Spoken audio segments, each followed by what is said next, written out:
नई Delhi railway station पर हुई भगदड़ से सरकार ने कोई सबक लिया है? क्या कोई सीख ली है? या फिर देश के बाकी रेलवे स्टेशनों के हालात भी दिल्ली जैसे हो गए हैं? और आखिर ये भगदड़ जैसी स्थिति इस देश में लगातार बन क्यों रही है? नमस्कार, मैं आपके साथ के राणा, न्यूज संवाद देख रहे हैं आप। इस देश में चुनौतियों से डर नहीं लगता साहब, इस देश में ऐसे महानुभवों से डर लगता है। और सरकार क्या अपनी गलतियों से सीखती है, या फिर इस देश में लोगों की जान बहुत सस्ती हो चुकी है? इस देश में आपकी जान की कीमत शून्य हो चुकी है, यहां तक कि आपकी तो मौत का आंकड़ा भी सरकार रखना नहीं चाहती। आपको एक संख्या भर भी नहीं मानती है, सिर्फ एक भीड़ का हिस्सा बना लिया है आपको। और उस भीड़ की ना कोई संख्या है, ना कोई गिनती है, ना कोई वैल्यू है। इस तस्वीर को देखिएगा, यह तस्वीर नई दिल्ली रेलवे स्टेशन की है और यह भगदड़ होने से चंद मिनटों पहले की यह तस्वीर है। इस तस्वीर में एक तिल भर रखने की जगह नजर नहीं आती। अगर कोई इस भीड़ में थोड़ा सा नीचे हो जाए तो वो सांस तक ठीक से नहीं ले पाएगा। लेकिन सोचिएगा, इसके बाद भी रेल प्रशासन हर घंटे 1500 टिकट काट रहा था और उसको यह तक इल्म नहीं था, इस बात की जानकारी भी नहीं थी, या यूं कहे कि सुध नहीं थी कि आखिर इतने यात्रियों को वो भेजेगा कैसे। क्या उसके पास यात्रियों को भेजने के लिए कोई साधन है?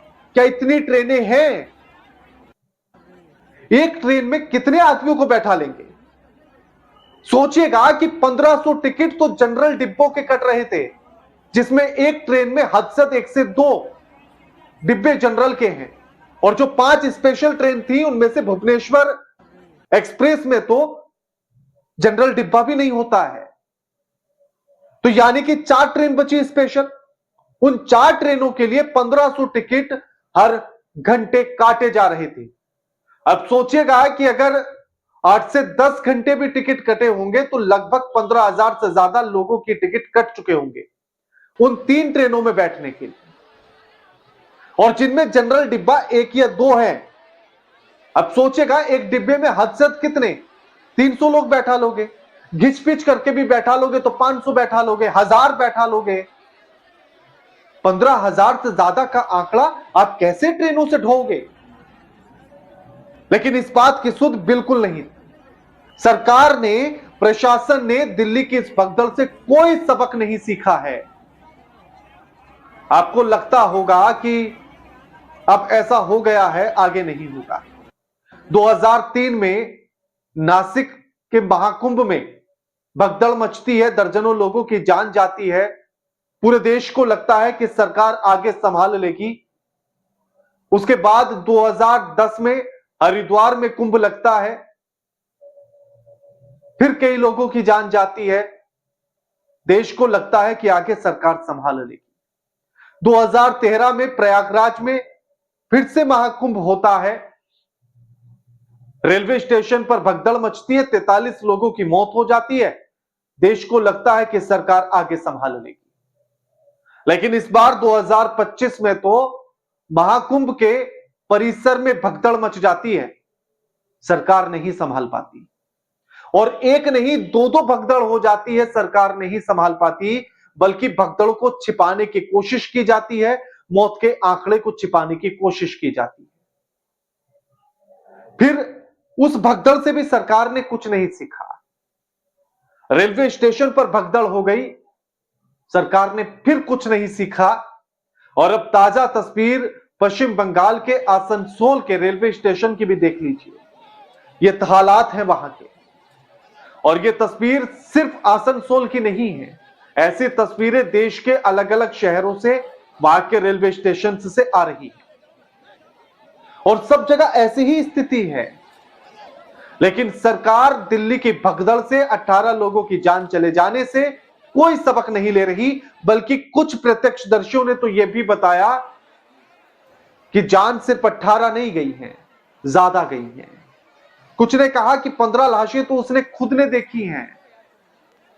कुछ ने कहा कि 15 से ज्यादा का आंकड़ा है, सरकार छिपा रही है।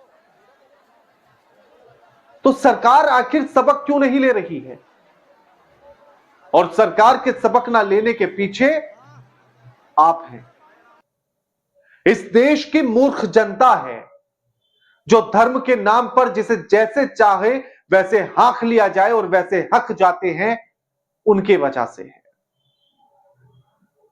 सोचिएगा कि प्रयागराज में महाकुंभ के परिसर में भगदड़ होती है, 30 से ज्यादा लोगों की जान चली जाती है, आंकड़ा 1000 के पार का है, ऐसा लोगों ने बताया है। लेकिन वहां एक लंपट बाबा आते हैं फर्जी वाले, और वो कहते हैं कि गंगा के किनारे मर जाना तो मोक्ष का प्राप्त हो जाना है।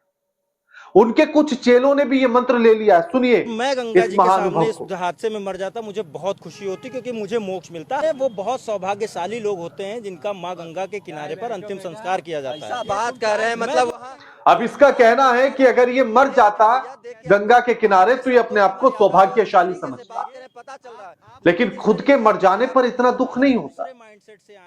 लेकिन इस लंपट को, इस बेवकूफ को, इस मूर्ख को ये बताए कि अगर तेरे परिवार का कोई मर जाता, मां, पिता, भाई, बहन या कोई और सगा संबंधी उसी भगदड़ में मर जाता, तो क्या फिर ऐसे ही तालियां पीट रहा होता? क्या ऐसे ही छाती चौड़ी कर कर कह पाता कि मुझे तो गर्व है, उन्हें मोक्ष प्राप्त हो गया है? और तेरे जैसे को गंगा किनारे जाकर मोक्ष प्राप्त कर लेना चाहिए, क्योंकि तुम जैसे लोग देश पर बोझ हो। तुम जैसे लोगों की वजह से देश गर्त में जा रहा है। तुम जैसे लोगों की वजह से सरकार और प्रशासन लापरवाह है, क्योंकि आप जैसे लोग उसे शय देते हैं, आप जैसे लोग उसे समर्थन करते हैं, क्योंकि प्रयागराज की भगदड़ पर कोई सवाल पूछने के लिए तैयार नहीं है। बाकी ऐसे लंपट समर्थन करने आ रहे हैं कि मोक्ष प्राप्त हो गया। तो फिर दिल्ली की रेलवे स्टेशन पर मर जाना भी क्या मोक्ष को प्राप्त कर लेना है? बताइए फर्जी वाले बाबा, और बताइए लंपट ऐसे।